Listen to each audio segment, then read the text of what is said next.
नमस्कार साथियों, दिव्यम क्लासेस सीकर में पुनः आपका स्वागत है। समतलीय आकृतियों के क्षेत्रफल की क्लासेज अपनी पूरी हो चुकी है। उसके अभ्यास के क्वेश्चन आपको टेलीग्राम पर उपलब्ध करवा दिए गए हैं। अब आज की क्लास से हम आयतन क्या होता है और इसकी अंतर्गत अपन कौन कौन से टॉपिक को पढ़ेंगे, इसके बारे में जानकारी प्राप्त करेंगे। देखिए, आयतन में आपके रीट के अंदर घन, घनाभ और बेलन, ये 3 टॉपिक दिए गए हैं।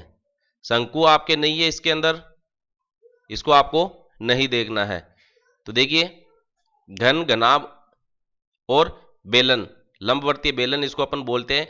इन तीनों के वक्र और पार्श्व पृष्ठीय क्षेत्रफल, संपूर्ण पृष्ठीय क्षेत्रफल तथा इनके आयतन के बारे में जानकारी प्राप्त करेंगे। तो सबसे पहले अपन ये देखते हैं कि आयतन होता क्या है, जिसको इंग्लिश में अपन वॉल्यूम कहते हैं। देखिए, कागज की A4 की शीट आपने देखी होगी, जो आप अपनी अंक तालिकाओं की फोटोकॉपी करवाते हैं, तो A4 साइज की एक शीट होती है कागज की। उसको अगर आप धरातल पर रखते हैं तो इसके अंदर एक लंबाई लेंथ होती है, एक ब्रीड्थ चौड़ाई होती है। लेकिन आपने देखा होगा, जब आप इसको किसी समतल जगह पर आपकी मेज पर या फर्श पर रखते हैं तो इसके अंदर ऊंचाई अपने को नजर नहीं आती है। तो इसमें ऊंचाई नहीं है, केवल 2 विमाएं हैं, लंबाई और चौड़ाई, और इसका मात्रक अपन मीटर स्क्वायर लिखते हैं। लेकिन कुछ आकृतियां ऐसी होती है जिसमें लंबाई, ब्रीड, चौड़ाई और इसके साथ एक तीसरी इकाई और होती है जिसको अपन हाइट, ऊंचाई या डेप्थ, गहराई के रूप में मापते हैं। तो देखिए, ये जो आकृति आपको नजर आ रही है सामने, एक तो ये और दूसरी ये जो आकृति है, देखिए इसके अंदर ऊंचाई नजर नहीं आ रही है आपको। इसको आप एक कागज की शीट मान लीजिए। इसके अंदर ऊंचाई नहीं है, इसके अंदर लंबाई है और चौड़ाई है। लेकिन इस आकृति में अपन देखते हैं, इसमें अपने को लंबाई भी नजर आ रही है, चौड़ाई भी नजर आ रही है। ये लंबाई होगी, ये चौड़ाई होगी, और इसके साथ इसमें ऊंचाई नजर आ रही है। तो इसमें 3 विमाएं हो जाती है। तो जिन आकृतियों के अंदर 3 विमाएं होती है, उन आकृतियों का हम आयतन ज्ञात करते हैं, उनका वॉल्यूम ज्ञात करते हैं। इसी तरीके से देखिए, ये घनाभ है, इसके अंदर ये लंबाई, ये चौड़ाई और यह ऊंचाई हो जाती है। अब ये बेलन है, इस बेलन के अंदर अपन देखते हैं, देखिए जो सिक्के होते हैं आपके, एक एक के, दो दो के सिक्के हैं। एक सिक्के के ऊपर दूसरा सिक्का, तीसरा सिक्का, चौथा सिक्का, इस तरीके से आप कम से कम 10, 15, 20 सिक्के एक के ऊपर एक रखते जाए तो आपको इस तरीके की आकृति प्राप्त हो जाएगी। तो इसको अपन बेलन की संज्ञा देते हैं। जो पाइप होता है वो एक लंबवर्तीय बेलन के रूप में होता है। तो सिक्का भी अपन देखते हैं तो हम उसको अगर उसके आधार की जगह को देखें या इसकी ऊपरी सतह को देखें तो ये अपने को एक वृत्त की तरह नजर आता है। और वृत्त का क्षेत्रफल अपन जानते हैं पाई आर स्क्वायर होता है। तो मीटर स्क्वायर तो इसके अंदर आ गया है। इसकी इकाई की बात करें तो इसके अंदर मीटर स्क्वायर तो आ चुका है। अब ये देखिए, जब एक सिक्के को अपन रखते हैं या गोलाकार वस्तु को अपन रखते हैं तो उसके अंदर ऊंचाई अपने को नजर नहीं आती है। इसके अंदर त्रिज्या का वर्ग आ जाता है, जो इसका क्षेत्रफल होता है, जितना स्थान ये समतल में घेरता है। फाइन। लेकिन एक सिक्के के ऊपर दूसरा सिक्का अपन रखते जाते हैं तो अपने को इस तरह की आकृति प्राप्त होती है। इसके बाद में जितने सिक्के अपन रखते हैं तो अपने को ये इतनी ऊंचाई इसकी प्राप्त हो जाती है। तो इसके क्षेत्रफल को अपन ऊंचाई से मल्टीप्लाई कर देते हैं तो अपने को आयतन प्राप्त हो जाता है। तो ये देखिए, ऊंचाई इसके अंदर हो गई है। अब वास्तव में होता क्या है कि इसकी जो परिभाषा होती है कि कोई वस्तु हवा या आकाश में जितना स्थान घेरती है उसे उस वस्तु का अपन आयतन कहते हैं। जनरल फॉर्म में आकाश में जितना स्थान, आकाश का मतलब हो गया है जो आपकी पृथ्वी है उसका धरातल, धरातल की सतह हो जाती है। अब धरातल से ऊपर का जो जितना भी भाग है वो पूरा अपना आकाश है, उसको अपन हवा या आकाश की संज्ञा दे देते हैं। अब इसके अंदर अगर आप एक जैसे बॉक्स होता है, उस बॉक्स को यदि आप रखते हैं, उस बॉक्स को यदि आप रखते हैं तो वह हवा में भी स्थान घेरता है, यानी कि आकाश में भी वह स्थान घेरता है। लेकिन एक कागज की शीट को अगर अपन धरातल पर रखते हैं तो इसकी ऊंचाई नहीं होने के कारण यह हवा या आकाश जो खुला भाग होता है उसमें स्थान नहीं घेरता है। इस वजह से इसका तो अपन आयतन ज्ञात करते हैं, लेकिन इसका हम आयतन ज्ञात नहीं करते। इसका अपन ये जो समतल में होता है, समतलीय भाग में जो स्थान घेरता है उसका अपन क्षेत्रफल ज्ञात करते हैं। अब इन चीजों के अलावा देखो, हम इसको एक अन्य तरीके से भी देखने का प्रयास करते हैं। जैसे ये एक आकृति मैंने यहां पर बना रखी है। यहां हम देखते हैं कि देखने पर तो अपने को ऐसा लग रहा है कि ये एक वर्ग की आकृति है, ठीक है। तो ये एक समतल भाग हो गया है, यानी कि एक तल में स्थान घेर रही है, इसमें अपने को ऊंचाई नजर नहीं आ रही है, तो इसका हम क्षेत्रफल ज्ञात करेंगे। ये हवा में स्थान नहीं घेर रही है।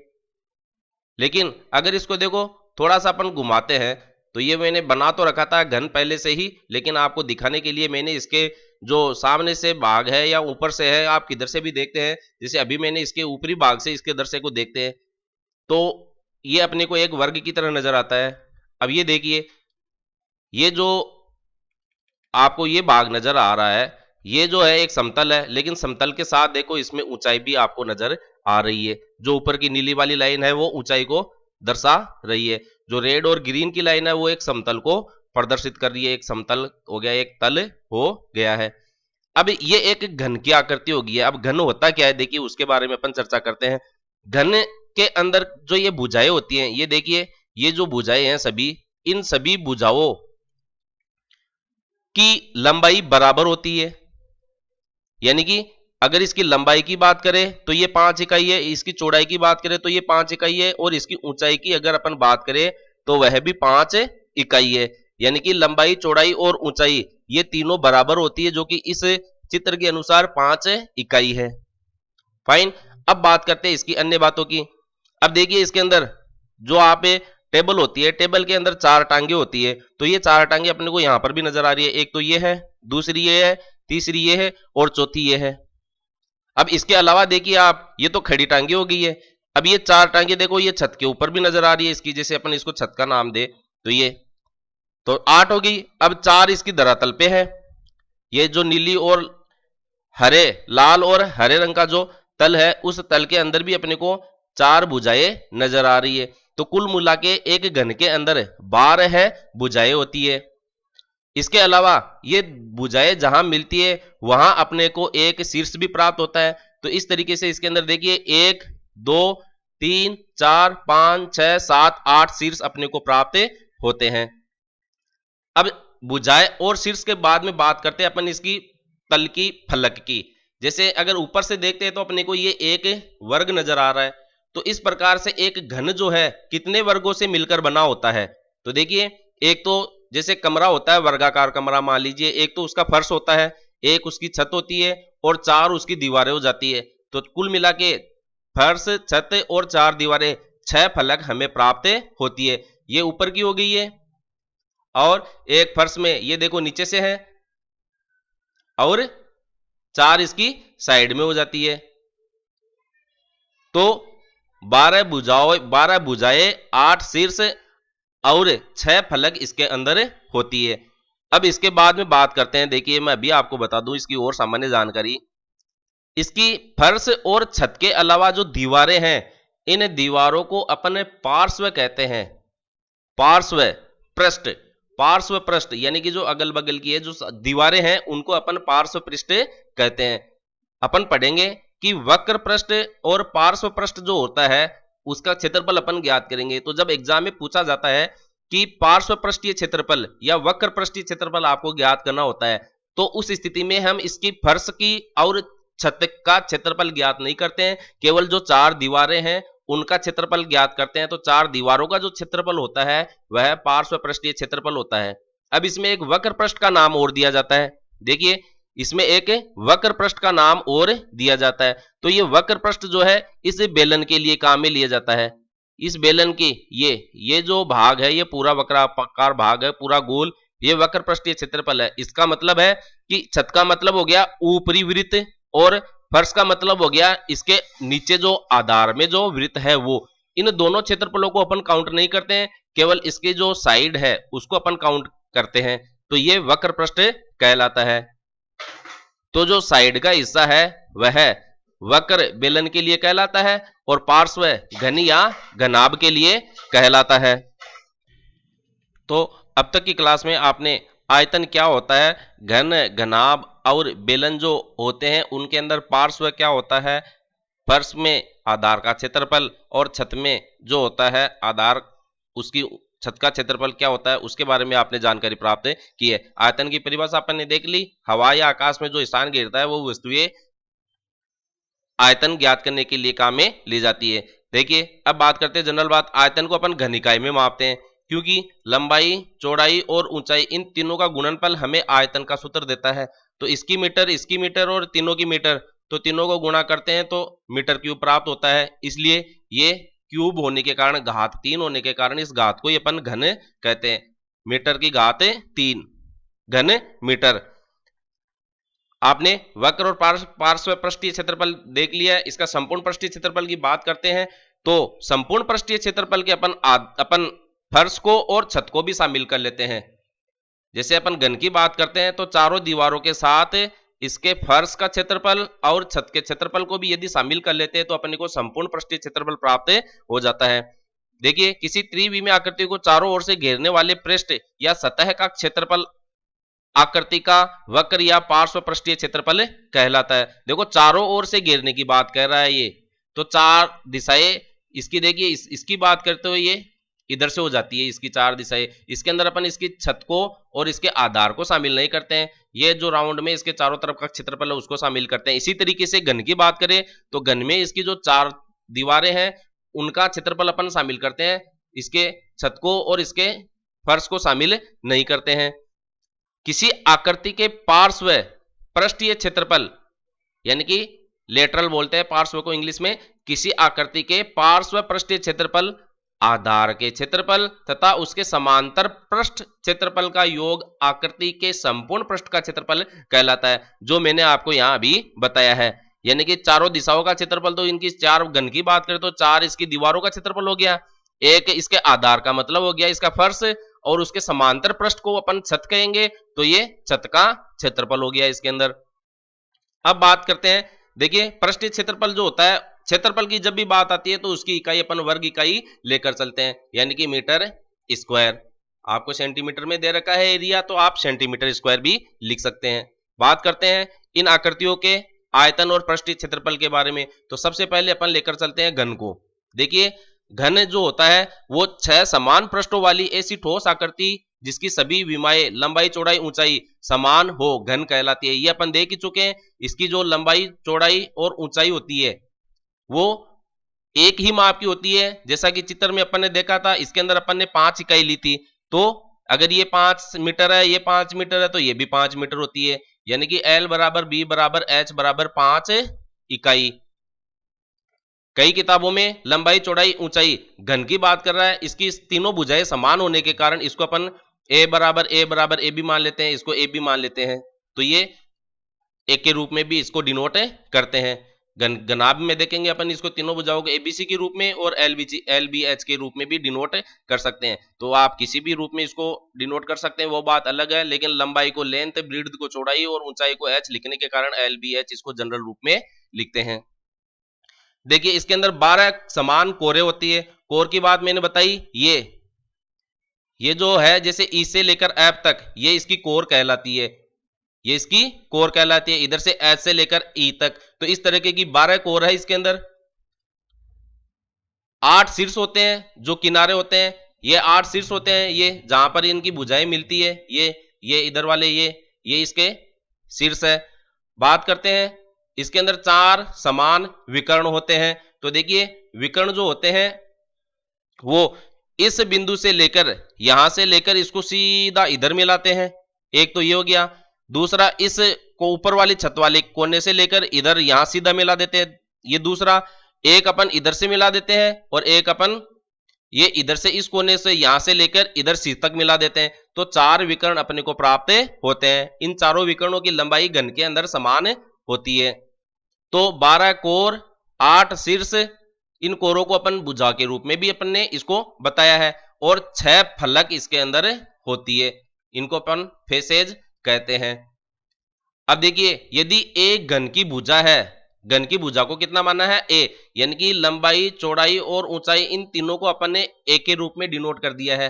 तो इस स्थिति में घन का आयतन क्या होता है?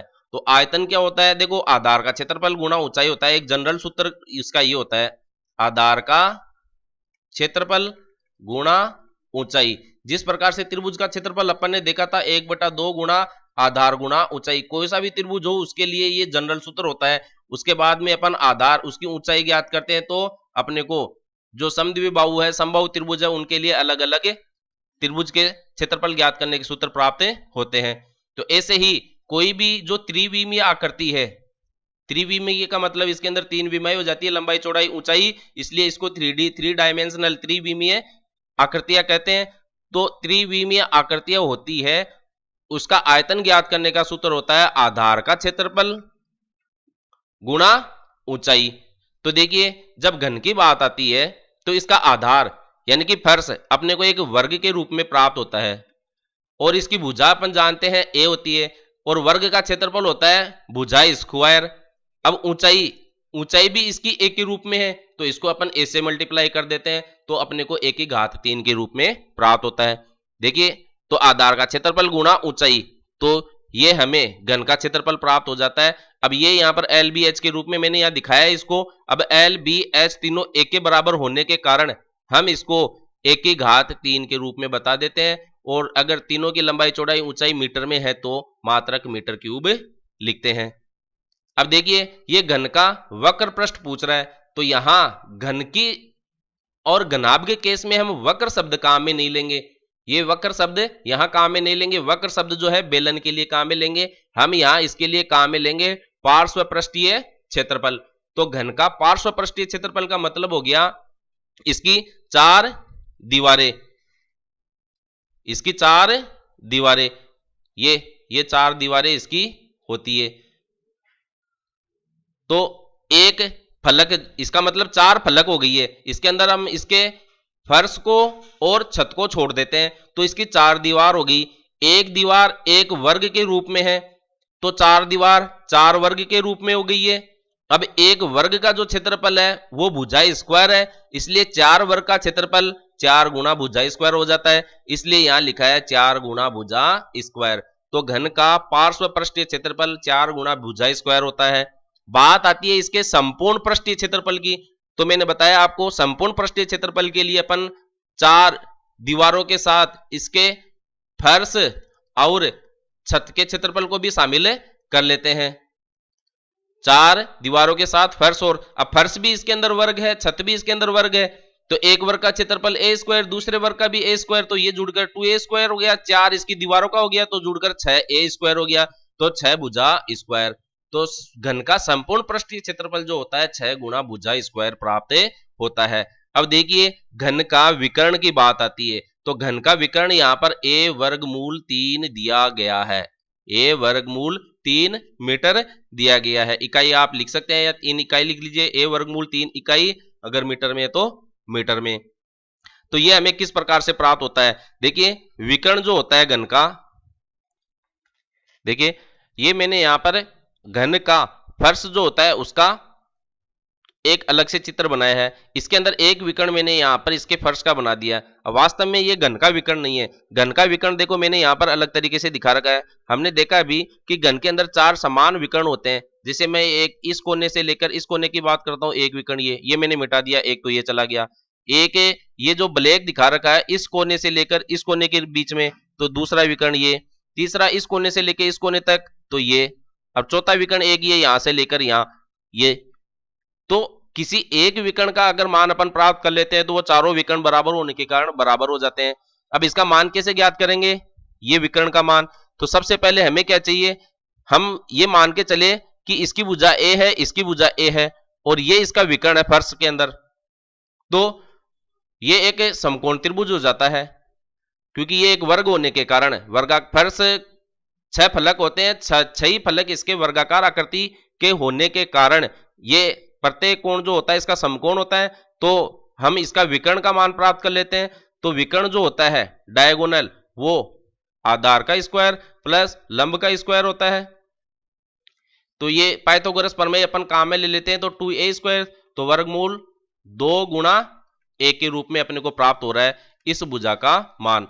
अब ये भुजा अपने को वर्गमूल 2 गुणा a प्राप्त हो गई है, इस भुजा का मान वर्गमूल 2 गुणा a प्राप्त हो गया है। अब ये वर्ग की एक अलग भुजा है जो a के बराबर है, और इधर से अपन इस विकर्ण की बात कर रहे हैं, तो इस विकर्ण का मान ज्ञात करने के लिए देखिए ये भी एक त्रिभुज हो गया है, ये भी एक क्या है, त्रिभुज है। अब चूंकि ये एक ही तल के अंदर बना हुआ है विकर्ण है, इसका फर्श के अंदर इस ये समतल में बना हुआ विकर्ण है, इसलिए तल की ये जो विकर्ण की रेखा आ रही है वो इस ऊंचाई के साथ भी समकोण का निर्माण करेगी। तो ये जो डायगोनल नजर आ रहा है और ये अपने को ट्राइंगल जो नजर आ रहा है वो भी एक समकोण त्रिभुज है, जिसकी दो भुजाओं का मान अपने पास है। ये आधार है और ये लंब है और ये विकर्ण हो गया है। तो विकर्ण का मान क्या होता है, आधार का स्क्वायर प्लस लंब का स्क्वायर। और विकर्ण ज्ञात करेंगे तो दोनों, एक या तो इधर स्क्वायर लिखो या वर्गमूल पहले से लिख दीजिए, इसका मान आप ज्ञात कर लीजिए। तो ये वर्गमूल का वर्ग करेंगे तो वर्गमूल तो हट जाएगा, 2a स्क्वायर प्लस ए स्क्वायर, यानी कि 3a स्क्वायर का वर्गमूल अपने को मिला है। अब 3 का तो कोई पूर्ण वर्ग होता नहीं है, तो 3 गुणा ए, तो भुजा गुणा वर्गमूल 3 प्राप्त होता है। तो देखिए यहां पर भुजा गुणा वर्गमूल 3 ही लिखा हुआ है। तो घन का जो विकर्ण होता है वो भुजा गुणा वर्गमूल 3 इकाई के मान के बराबर होता है। यानी कि अगर घन की एक भुजा आपको दे रखी है तो इसके चारों विकर्णों का मान आप प्राप्त कर सकते हैं। अब अगले वीडियो में हम घनाभ, इसके पार्श्व पृष्ठीय क्षेत्रफल, संपूर्ण पृष्ठीय क्षेत्रफल, आयतन और विकर्ण के बारे में सीखेंगे। तब तक अभ्यास करते रहिए, बने रहिए, सीखते रहिए। Always remember, math is a game, play it with practice. धन्यवाद।